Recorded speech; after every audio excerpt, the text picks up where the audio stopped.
Scrooge fell upon his knees and clasped his hands before his face. "Mercy," he said. "Dreadful apparition, why do you trouble me?" "Man of the worldly mind," replied the ghost, "do you believe in me or not?" "I do," said Scrooge. "I must. But why do spirits walk the earth, and why do they come to me?" "It is required of every man," the ghost returned, "that the spirit within him should walk abroad among his fellow men and travel far and wide.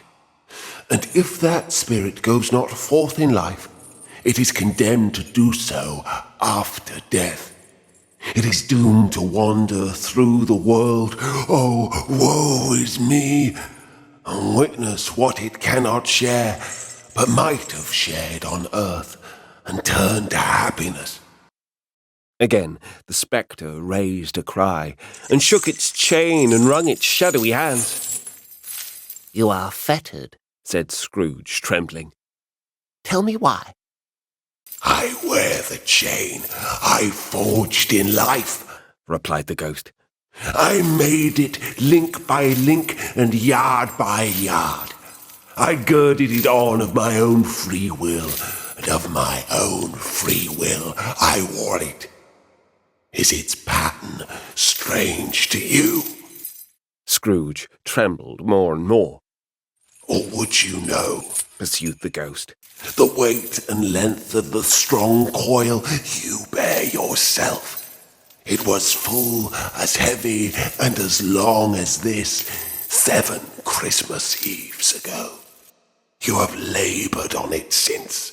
It is a ponderous chain." Scrooge glanced about him on the floor, in the expectation of finding himself surrounded by some 50 or 60 fathoms of iron cable, but he could see nothing. "Jacob," he said imploringly, "old Jacob Marley, tell me more. Speak comfort to me, Jacob." "I have none to give," the ghost replied. "It comes from other regions, Ebenezer Scrooge, and is conveyed by other ministers to other kinds of men. Nor can I tell you what I would. A very little more is all permitted to me. I cannot rest. I cannot stay. I cannot linger anywhere.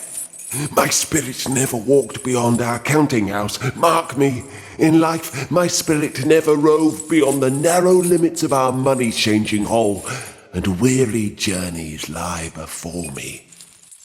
It was a habit from Scrooge, whenever he became thoughtful, to put his hands in his breeches pockets. Pondering on what the ghost had said, he did so now, but without lifting up his eyes or getting off his knees.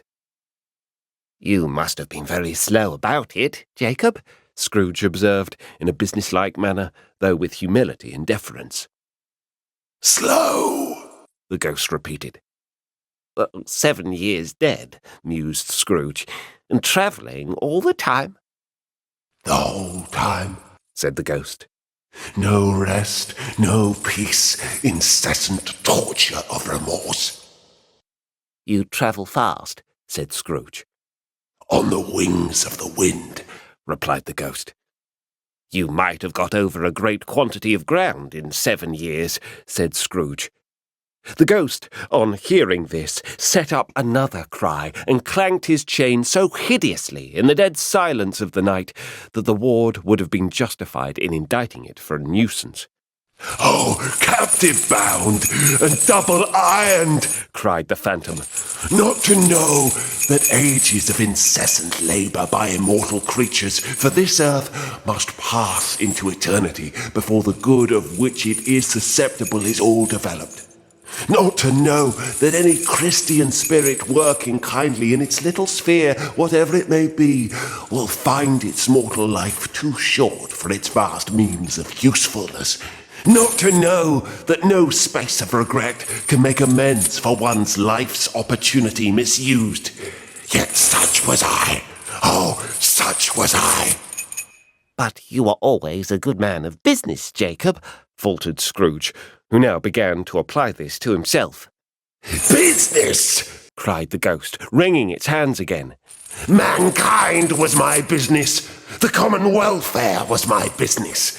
Charity, mercy, forbearance, and benevolence were all my business. The dealings of my trade were but a drop of water in the comprehensive ocean of my business. It held up its chain at arm's length, as if that were the cause of all its unavailing grief, and flung it heavily upon the ground again.